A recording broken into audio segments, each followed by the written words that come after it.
Uma pergunta que eu queria te fazer, justamente com todo um panorama que a gente tem do Vasco, isso a gente fala tanto de... Não tem como não tocar no assunto da SAF, a 777, que eu acho que foi Foi péssima pro Vasco. uma decepção. Ela eu posso falar porque eu li os contratos. Perfeito. Eu vi os descumprimentos de contratos que foram feitos.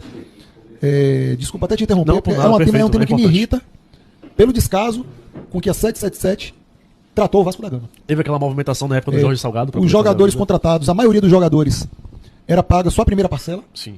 não era paga mais em nenhuma outra. No ano passado a gente teve que fazer 2 ou 3 pagamentos para evitar transfer ban. Início desse ano de novo.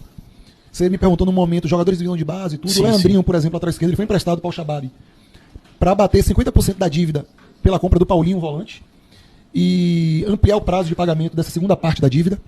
Senão a gente teria um transfer ban em janeiro. Eu falando como Vasco naquele momento. Teve outros jogadores que a gente teve que fazer renegociações. Empresários não eram pagos as comissões. Isso gera uma dificuldade extrema de você abordar o cara para trazer um atleta dele. Jogadores com luvas atrasadas.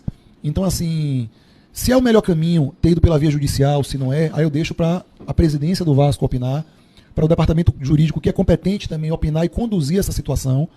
Mas como alguém que teve dentro do Vasco, eu digo que o trabalho desenvolvido foi muito ruim. Foi muito ruim.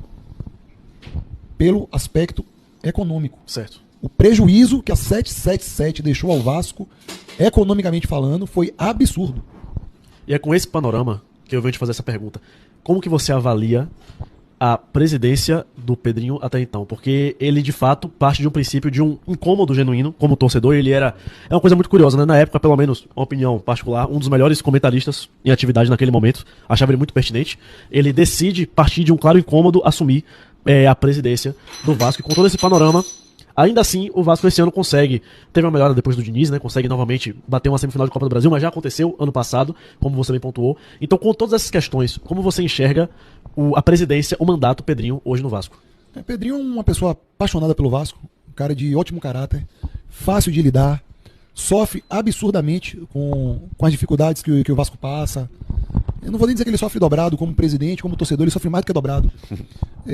O Pedrinho, na sua vida pessoal, ele já teve, e ele trata disso também com os jogadores, ele tratou isso na época que teve na imprensa, quadro de depressão na sua vida. Sim. Abertamente.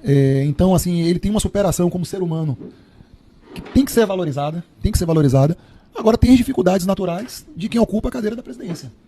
Em alguns momentos eu dizia a ele, em particular, às vezes eu dizia em reunião de diretoria ou no particular, presidente, sei muitas dores que você passa, porque eu vivi isso. Então, assim, pode ser duro, às vezes, alguns comentários que eu te faço no privado, mas são comentários para que você se proteja em alguns momentos. Porque